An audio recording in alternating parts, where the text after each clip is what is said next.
They didn't even open the door all the way. Just a crack wide enough for my son's face to appear. His skin lit from behind by the warmth of their hallway light.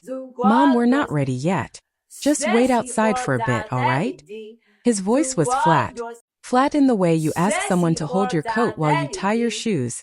Not like you're asking your 78-year-old mother to stand in the pouring rain on the doorstep of the very house she helped you buy. And so I waited. I waited with rain dripping down from the brim of my hat, soaking into the shoulders of the navy coat that once had been my best. The coat Nathan himself had once called classy. I stood there like a fool, nodding at his request, not trusting myself to say a word. Behind him I caught glimpses of balloons, paper hats, the glow of candles waiting to be lit on a cake from that overpriced bakery I knew cost more than my week's groceries. I heard children's voices too. One of them belonging to the very child whose birthday I was supposedly invited to celebrate. But no one else came to the door. So I stayed, and the rain stayed with me. First, I told myself it was a mistake. That surely in 5 minutes, they'd fling the door open again and laugh at their own thoughtlessness. Come in, Mom, what were we thinking? But no one came. The light flickered inside. Shadows moved across the windows. The smell of roasted meat and melted candles drifted through the crack, and still no one came back for me. My fingers went numb first, then my toes. I shifted my weight from one foot to the other and stared down at the slick stone path beneath me. The same path I'd walked 100 times before, carrying gifts and groceries, checks and casseroles, love and loyalty. I remembered walking that path when Nathan broke his arm at 7, rushing him to the hospital and sitting all night by his side. His small hand had clutched mine even in sleep. Don't leave me, Mom. And I hadn't. Not then. Not ever. Until now. 40 minutes I stood outside that house. Not once did anyone come to fetch me, to even look through the window and notice my soaked silhouette on the porch. When I finally turned away, no one called out. No one cared. The drive home was silent. My coat clung to me cold and heavy. The heater in the car took forever to warm, but I didn't mind. I needed that cold pressing into me, reminding me just how far this had gone. Whatever lines had once connected us, mother to son, grandmother to grandchild, had stretched so thin they were invisible. Or maybe they had snapped altogether. When I pulled into my driveway, I didn't go inside right away. I sat behind the wheel, watching rain streak the windshield, letting it sink in. This wasn't one bad evening. This wasn't sudden. It was the last scene of a play that had been dragging on for years. You don't just wake up one morning and realize your child sees you as a burden. It begins slowly. A forgotten birthday, a postponed visit, a thank you never said after a large check. Then one day you're outside in the rain, and they don't even realize they've been cruel. That night, I peeled off my wet clothes and stood in my kitchen in just my slip, shivering. Not from cold, but from clarity. My house was too quiet. My husband Ed had been gone 13 years. And silence had never been so loud. I touched the photograph of him stuck to the fridge with a Santa Fe magnet. You'd have told me to leave, I whispered. You'd have told me this wasn't love. But I didn't cry. Not yet. Instead, I brewed tea, sat at the table, and pulled a notebook toward me. I wasn't writing a letter, not even a journal, just a list. And at the very top, underlined twice, I wrote, "They left me in the rain. I will not forget." The kettle cooled before I even remembered to pour. By morning, the rain had stopped, but the sky still sagged gray and heavy. My coat, damp at the cuffs, hung across a chair like a discarded promise. I stared at it for a long while, remembering the night Nathan told me I looked classy. I had held on to that word for years as if it were proof of something. And then, beneath my first sentence, I started listing things.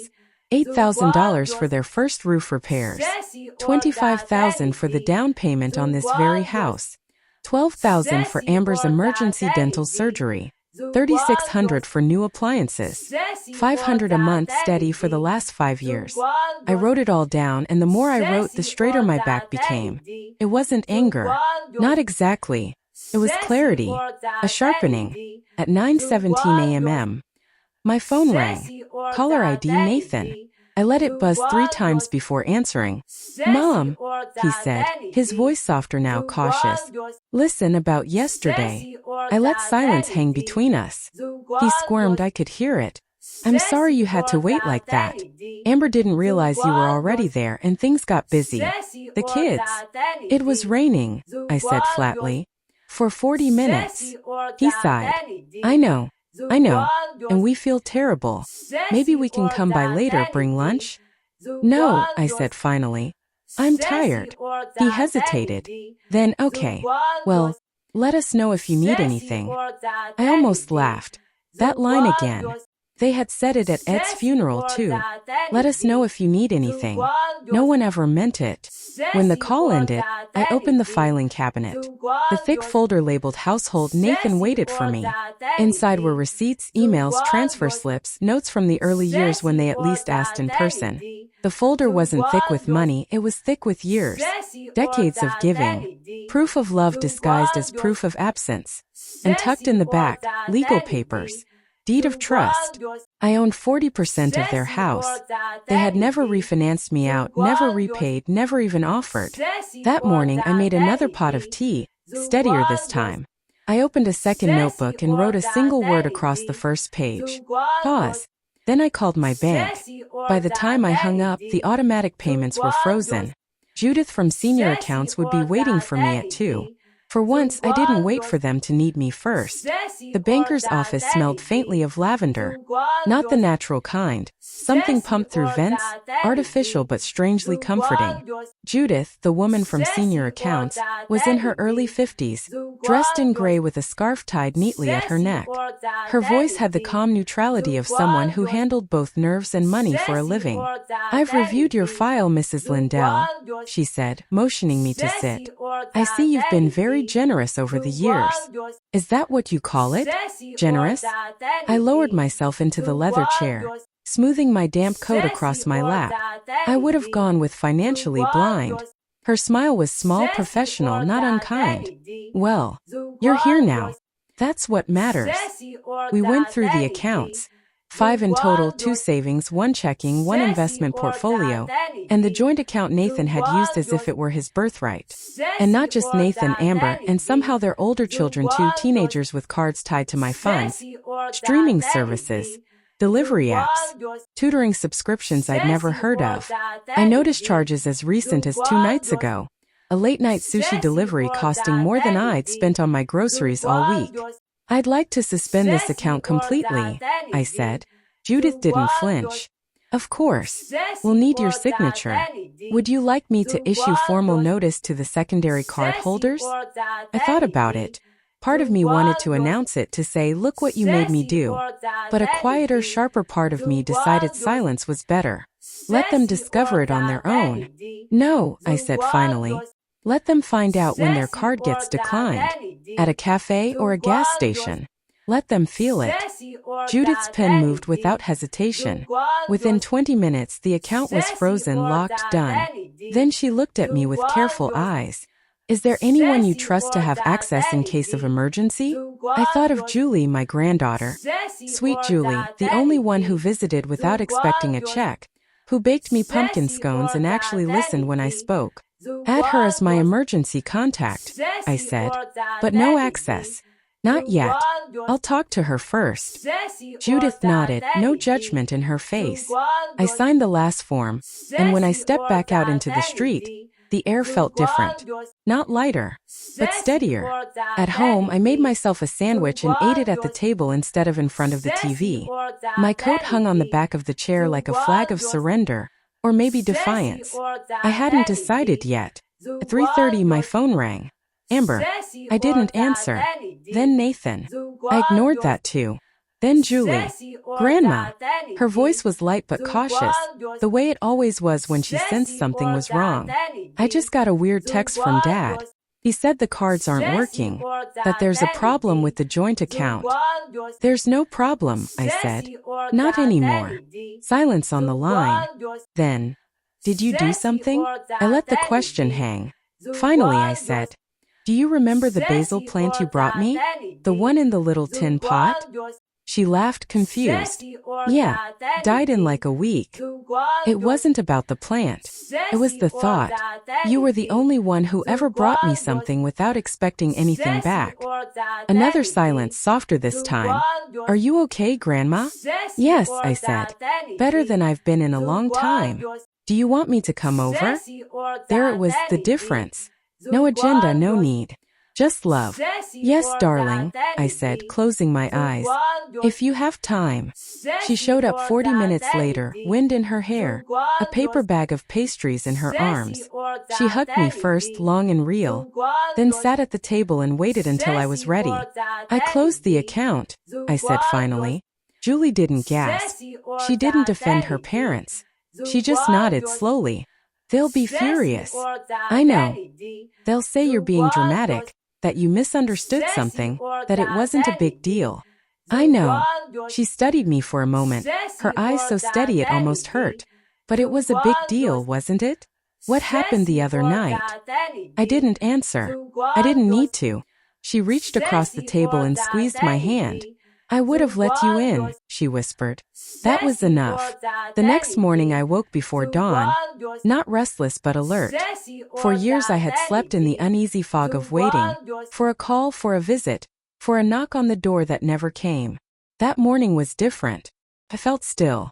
I made coffee with the old French press Ed bought me decades ago. It took longer, but it grounded me. The folder from the cabinet sat on the table, still thick, still waiting. I opened it again, reading this time, not just flipping. SUV insurance, gym memberships, summer camps, streaming apps. I had paid to keep their aunts away with pest control subscriptions. I had funded not just their living but their convenience, their ease. I had given, and they had erased me in the process. That morning I called my lawyer. Francis Grant had been Ed's estate planner. He had kind eyes, a no-nonsense manner, and a rare gift. He never spoke to me as if I were fragile. Mrs. Lindell, he said warmly when I asked for a same-day appointment. We'll make time for you. Come in at noon. His office was quiet, wide windows overlooking the town. Chamomile tea waiting for me on the table. His assistant remembered how I liked it, no sugar, just lemon. I noticed that. I always notice kindness now. It's time to restructure everything, I told him. He raised an eyebrow. Everything. Yes. Accounts, property, trusts, my will. Something flickered in his face, but he didn't press. We began with powers of attorney. Revoked every last one of them. Then the trust. A new one built not for tax purposes but for dignity. I named Julie as sole beneficiary. Not because she was perfect. Not because she had asked for it. But because she never had. She doesn't know yet, I said. I'll tell her when I'm ready. And the house? Francis asked. The house. Paid off decades ago. Yet Nathan always called it the family home. Amber had once joked they'd sell it when I was ready to downsize. I want it protected, I said. No automatic inheritance. No claim. It goes to no one unless I say so in writing. Francis nodded. I can draft it today.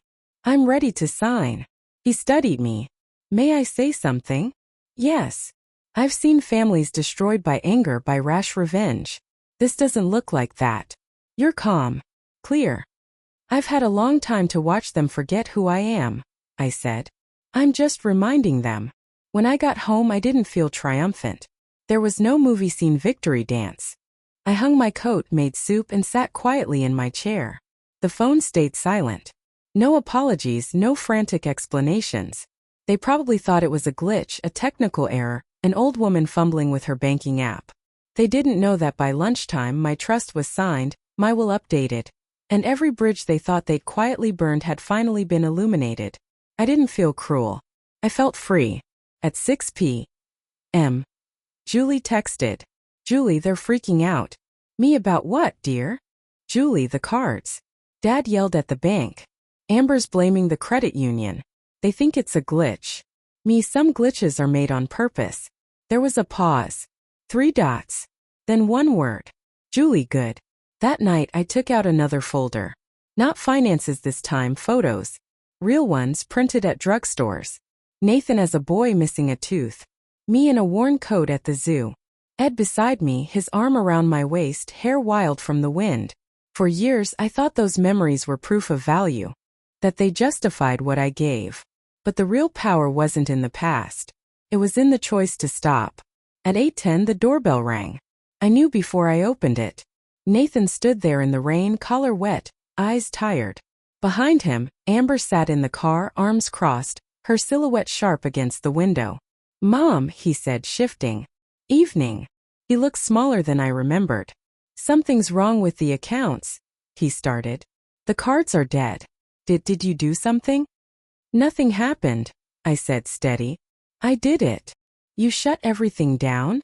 "I did." "Why?" His lashes clumped from the rain. "Why would you do that?" I could have handed him a spreadsheet of every expense, every unreturned call, every soaked moment of that night on his porch. I could have screamed. Instead I said, "Because I've been invisible long enough." He blinked, stunned. "Mom, you're overreacting. Mom, you're overreacting." That was the first thing he said after I told him. Standing there in the rain, dripping on my porch like a boy caught sneaking in past curfew. His hair plastered down, his mouth pulling tight at the corners. Overreacting. That's what he thought of me, of 40 minutes in the rain on my own grandson's birthday. I folded my arms and leaned against the door frame. Overreacting would have been banging on your door until the neighbors called the police. Overreacting would have been screaming in front of your children. I didn't do any of that. I just stood there, quiet and invisible. He shifted his weight, glanced back at the car. Amber's face was pale in the glow of the dashboard, her arms crossed like she'd already won the argument without saying a word. "Look, Mom," Nathan tried again. "It was a mistake. Things got hectic. The kids, I cut him off, are not the ones who left me standing in the rain. You were." Amber rolled her window down halfway, her voice sharp even through the drizzle. "This isn't fair. We didn't mean anything by it. We had a house full of children, people everywhere. You could have come in. You know you don't have to wait to be invited." My stomach tightened. That was always her angle, turning neglect into my fault. I could have come in? With the door shut in my face? With Nathan telling me to wait outside? Do you even hear yourselves? Amber opened her mouth, closed it again. Nathan rubbed the back of his neck. He looked tired but not sorry. "Not really. Just inconvenienced." "The accounts," he said, voice low now. "We can't access anything. Cards are dead. Bills are due. This isn't just us, Mom. The kids rely on this too. You can't just cut it off without warning." "I can," I said simply. And I did. His face crumpled like a paper bag in the rain. "But why? After everything, we're family." The word landed like a stone in my chest. Family.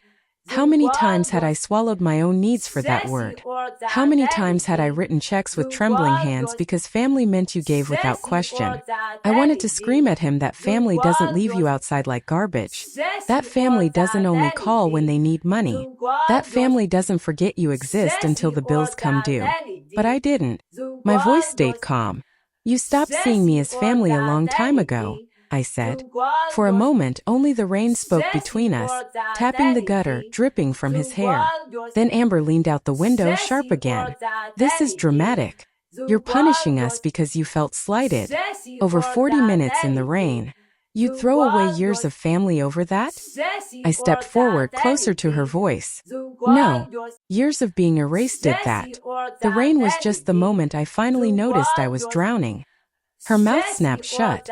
She turned back toward the dashboard, pretending to check her phone, the conversation already beneath her. Nathan looked at me with wide, almost childlike eyes. "So that's it? You're just cutting us off?" "I'm pausing," I said. "I'm reviewing. I'm deciding if my love is going to keep being measured in dollars." His lips parted, but nothing came. He looked smaller, soaked through, his shoulders hunched. And for one brief second I almost caved.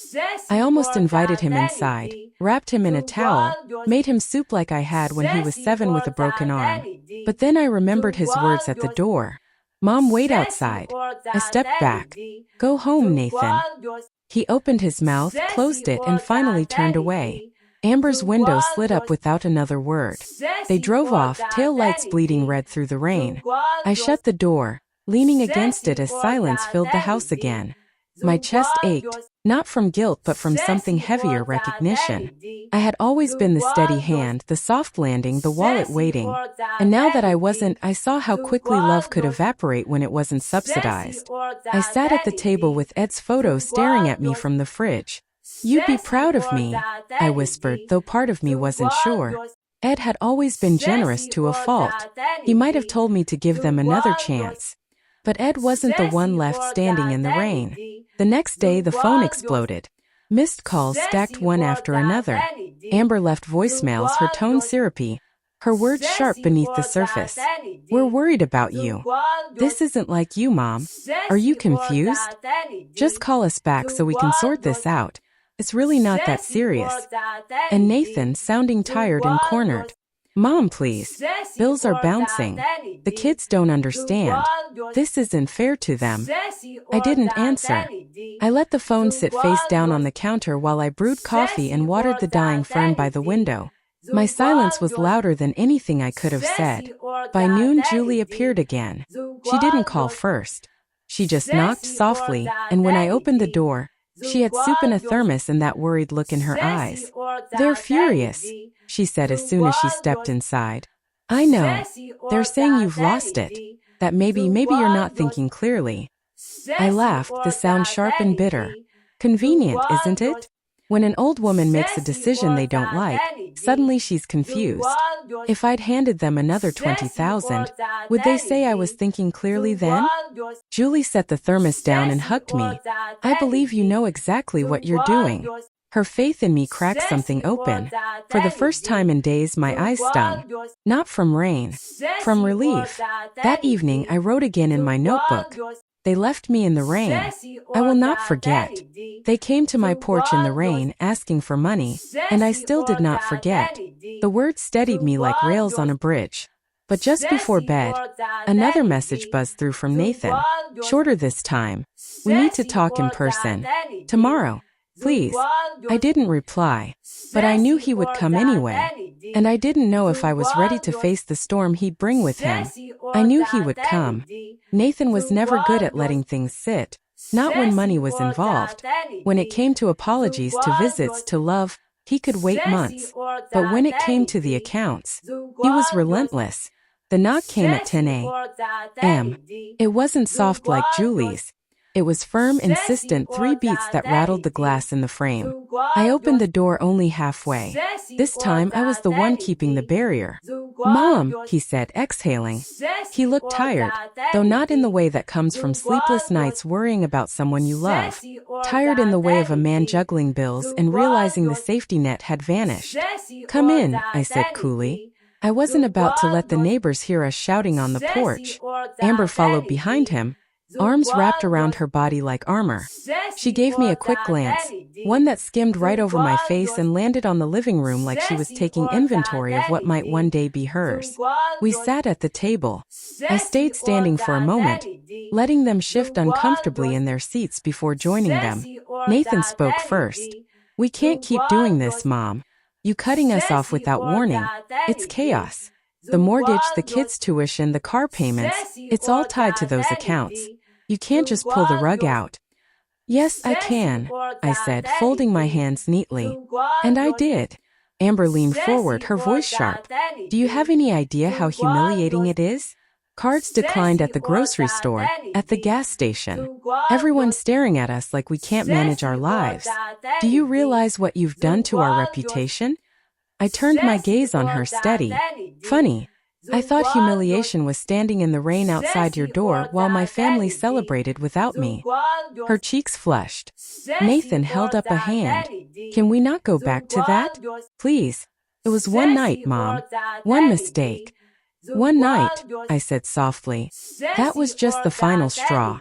The years leading up to it, that was the mistake." He groaned, ran his hands through his damp hair. "Why are you doing this? We're your family." There it was again, that word, family. They wielded it like a shield, like an excuse. I felt something inside me harden. Family doesn't only remember you when the bills are due, I said.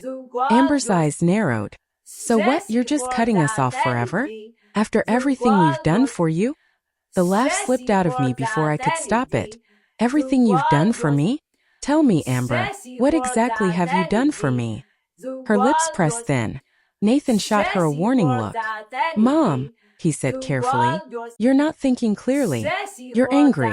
I get it. But freezing accounts, changing wills. His eyes flickered. He hadn't meant to say that. He didn't know the details, but he suspected. Ah, I said softly. So it's not just the accounts you're worried about. Nathan's silence told me everything. Julie arrived midway through the storm. She let herself in, God bless her, and froze when she saw the three of us at the table. Oh, she said carefully. I didn't realize. It's fine, I said quickly. Sit, Julie. Amber scowled, but Julie sat down anyway, sliding into the chair beside me. She didn't look at her father, didn't even acknowledge Amber. She kept her eyes on me. Nathan cleared his throat. Julie, maybe you can talk some sense into your grandmother. She's fine, Julie said firmly. She knows exactly what she's doing. Amber scoffed. Of course you'd take her side. You're benefiting from this, aren't you? That's what this is about. She's grooming you to take it all. Julie's face flushed red. That's not true. But Amber was relentless. You've been cozying up to her for years. The visits, the baked goods, the little phone calls. Don't think we haven't noticed. It's all calculated. The air left the room. My heart thudded in my chest. I could take their cruelty toward me, but not toward her. Enough, I snapped. My voice cracked like a whip, startling even myself. You don't get to accuse Julie of manipulation when she's the only one who's loved me without expecting a dime. She is here because she wants to be, not because she needs to be. Julie's hand found mine under the table. Small, steady, warm.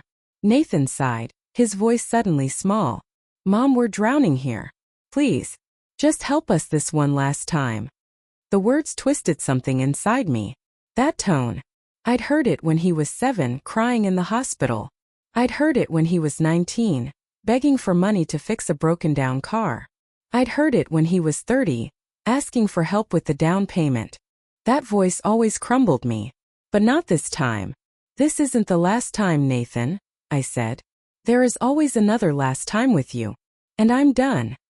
Amber stood abruptly, the chair screeching. We should go. She's lost her mind. Nathan lingered, his eyes wet. Please, Mom. Don't do this to us. I squeezed Julie's hand and said, I'm not doing anything to you. I'm finally doing something for me. They left in silence. I watched their car disappear down the street, Amber's silhouette stiff in the passenger seat. Nathan's shoulders slumped behind the wheel. Julie stayed. She made us tea, humming softly while the kettle boiled. She didn't ask me to explain, didn't prod at wounds that were still bleeding. She just sat with me in the quiet, her presence enough. Later that night, lying in bed, I stared at the ceiling and thought about the word invisible. How many years I'd carried that cloak over my shoulders, wearing it like penance. And now for the first time I had shrugged it off. I should have felt lighter. But freedom has its own weight. The calls kept coming over the next few days. Some angry, some pleading, some dripping with guilt. I let them all go to voicemail. Then came the letter. Handwritten. Left in my mailbox without a stamp. Nathan's handwriting. Mom, please.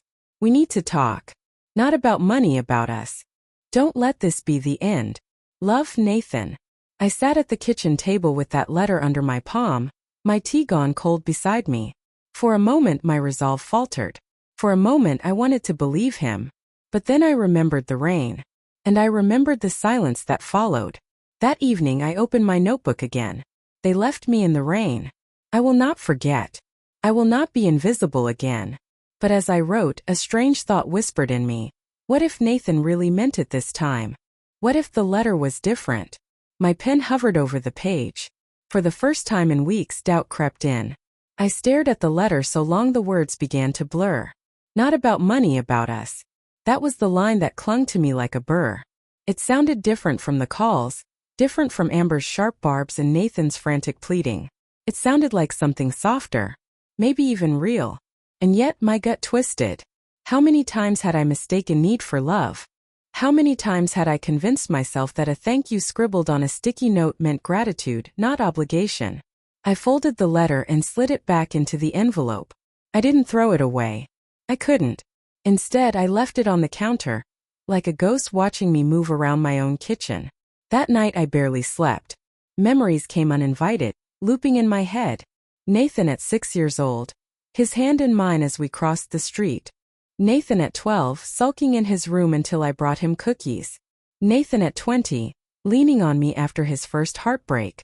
Those versions of him lived inside me still, clinging to the idea that he was still that boy who once said, "Don't leave me, Mom." But the man who left me in the rain wasn't that boy anymore. The next morning, Julie came by with fresh bread from the bakery. She spotted the letter immediately. "What's that?" I hesitated. "From your father." She reached for it, but I shook my head. "Not yet. Let me tell you." So I read it aloud, my voice steady, though my hands shook. Julie's expression didn't soften. She didn't look moved, not even a little. "He always does this," she said flatly. "Says just enough to make you second-guess yourself. He's not talking about us, Grandma. He's talking about money. He's just wrapping it in nicer words this time." Her bluntness stung. But there was comfort in it too, like a cool cloth on a fever. "I want to believe him," I admitted. "I always want to believe him." Julie squeezed my hand. "I know. But belief doesn't make him different." That afternoon Nathan called again. This time I answered. His voice was low, tentative. "Did you get my letter?" "I did." A pause. "Did you read it?" "Yes." Another pause. I could hear him breathing, searching for the right words. "I meant it, Mom. It's not about the money. It's about us. I don't want to lose you." The words pressed against old wounds. I swallowed. "You had me, Nathan. For 78 years you had me. And you didn't notice until the money stopped." "That's not true," he whispered. "Isn't it? When was the last time you called me just to talk? When was the last time you came by without needing something? Tell me." The silence on the line was answer enough. Finally, he sighed.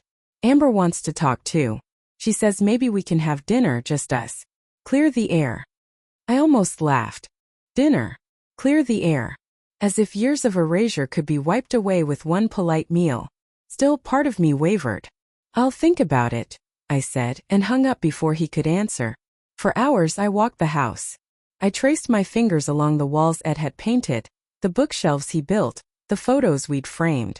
I asked myself if I wanted reconciliation, or if I just wanted the illusion of it. I didn't find the answer. That night, I sat at my table with both notebooks open. One held my lists, money, years, all the evidence of absence. The other held only a few lines, the ones about the rain, the umbrella, the refusal to be invisible. I wrote another line slowly, the pen trembling in my hand. "He says it's not about money. I want to believe. But belief is how I got here." The following day, Amber called me directly. I didn't expect her voice to be so smooth, so composed. "Mrs. Lindell," she said, as if we were strangers. "I think we got off on the wrong foot. I know Nathan upset you. He can be thoughtless. But you know he loves you. And I do too." Her words tasted like sugar and ash. "Do you?" I asked softly. "Of course. You're the heart of this family." The irony almost choked me. The heart left beating outside in the rain. "You've always been there for us," she continued. "And maybe we've taken advantage. I'll admit that.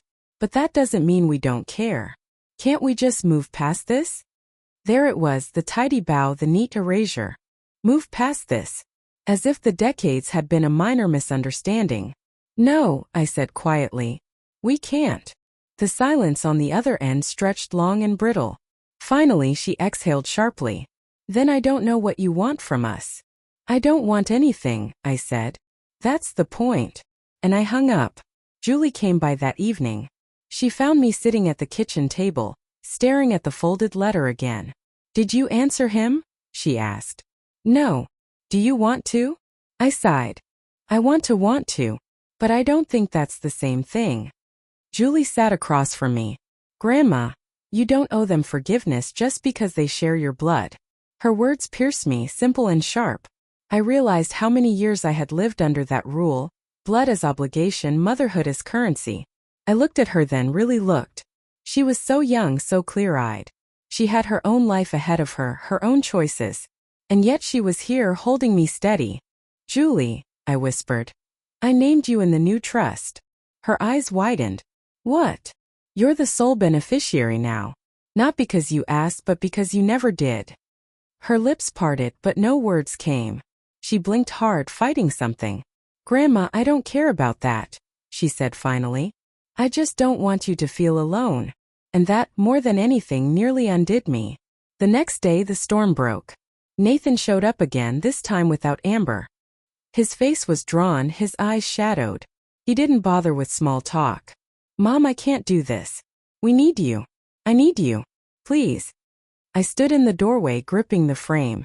My heart ached with the pull of it. The boy in him, the son I once carried, begged me to fold. But the man in him, the one who left me in the rain, told me everything I needed to know.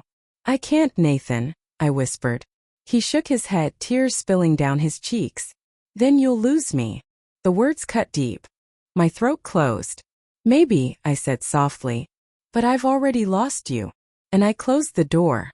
That night I didn't write in my notebook. I couldn't. The pen felt too heavy, the paper too cruel. Instead, I sat in the dark with Ed's photo in my hand and let the silence press in. I wasn't triumphant. I wasn't free. I was just awake. The house was quiet. Too quiet. After I closed the door on Nathan, I sat for a long time in the dark. The clock ticked on the wall, steady as a heartbeat.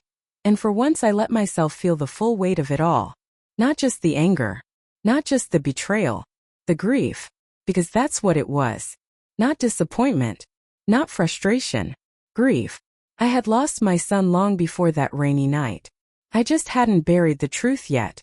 The next morning I woke early, the way I always did when Ed was alive. The air felt heavy, the sky still a dull gray, but I made myself coffee anyway. I drank it slowly, standing at the window, watching the world carry on without me. Children biking to school, neighbors walking their dogs, the mail truck humming down the street. Normal life. A life I'd once been part of until slowly, almost imperceptibly, I'd been pushed out to the edges. Julie came later, letting herself in again. She didn't knock this time. She just appeared in the doorway with her backpack slung over one shoulder, her hair tied back. You look tired, she said softly. I am. She didn't press. She just set her things down and started making us tea. Watching her move around my kitchen, I realized how long it had been since anyone had done something for me without being asked, without needing something in return. It almost broke me. Grandma, she said suddenly, turning toward me, are you scared? The question landed like a stone in my stomach. I didn't answer right away. Yes, I admitted finally. Scared that I've gone too far. Scared that I'll die with my son angry at me. Scared that maybe I should have just stayed quiet. Julie crossed the room, took my hand. You're not wrong. You're brave. Her words cracked something open. I felt the tears before I even realized I was crying. Slow, hot, steady tears that carved lines down my face. Julie didn't say anything. She just held me. That afternoon, I opened the photo folder again. Not the financial files, not the notebooks, just the pictures. Nathan's smile as a boy, wide and gap-toothed. Ed's arm around me at the beach, our hair whipped wild by the wind. Christmas mornings, birthday candles, ordinary days that had seemed endless once. I touched each photo like it was a wound. Love doesn't vanish. It just gets buried under neglect, under silence, under rain. I thought about calling Nathan. Just to hear his voice, just to say one simple thing. I love you. But I didn't. Because love wasn't the problem. Love was never the problem. Respect was. And without respect, love rots. The days passed. The phone still rang, but less often. Amber's messages grew shorter, sharper. Nathan's grew quieter, almost resigned. Julie stayed steady. She came every few days, sometimes with bread, sometimes with flowers, sometimes with nothing at all. Just herself. One evening, she brought over an old shoebox. What's this? I asked. Dad was cleaning out the garage. He almost threw it away. I grabbed it. Inside were old letters. My handwriting addressed to Nathan. Birthday cards, notes from college, reminders of appointments. Letters I had written when he was away at camp or at school, Or when Ed and I went on a trip and wanted him to know we were thinking of him. They were creased, yellowed at the edges, but they were mine. Proof that once I had been seen. Proof that once I had mattered. I held them like relics. Julie watched me, her face unreadable. You mattered then, she said. You matter now. Don't forget that. That night I wrote in my notebook again. They left me in the rain. I will not forget. I have stopped giving. That is how I will be remembered. But I have also chosen who remembers me. The words steadied me, but they also frightened me, because they felt final. A week later Nathan came again. Alone. No Amber this time. I didn't open the door all the way. Just enough to see his face. Mom, he said quietly. His eyes looked hollow. I'm sorry. For a moment the world tilted. I wanted to believe him. Wanted to throw the door open, pull him into my arms and let it all wash away. But I didn't. Are you sorry for me? I asked. Or for the money? His face crumpled. For both, he whispered. And there it was, the truth. Not pure. Not whole. But honest. I nodded once. I hear you. I didn't invite him in. He stood there another moment, rain beginning to spit from the clouds again, before turning and walking back to his car. He didn't slam the door. He didn't shout. He just drove away. That night I sat with Julie and told her everything. Do you think I was cruel? I asked. No, she said simply. You were clear. But he's still my son. Yes. And you're still his mother. That doesn't mean you have to be his bank. I smiled, weary but grateful. You're wise, Julie. She shrugged. Maybe. Or maybe I just see what you've always deserved. In the quiet that followed, I finally understood something. I wasn't writing a story about revenge or punishment or even justice. I was writing a story about survival. About remembering myself after decades of being forgotten. I may never get back the son I once had. I may never walk into their house again. Never hear thank you spoken with sincerity. But I had found something else. I had found my voice. And for the first time in years it felt louder than the rain. On the last page of my notebook I wrote, They left me in the rain. I did not forget. I did not disappear. I am still here. And I closed it, not in anger, not in grief, but in peace.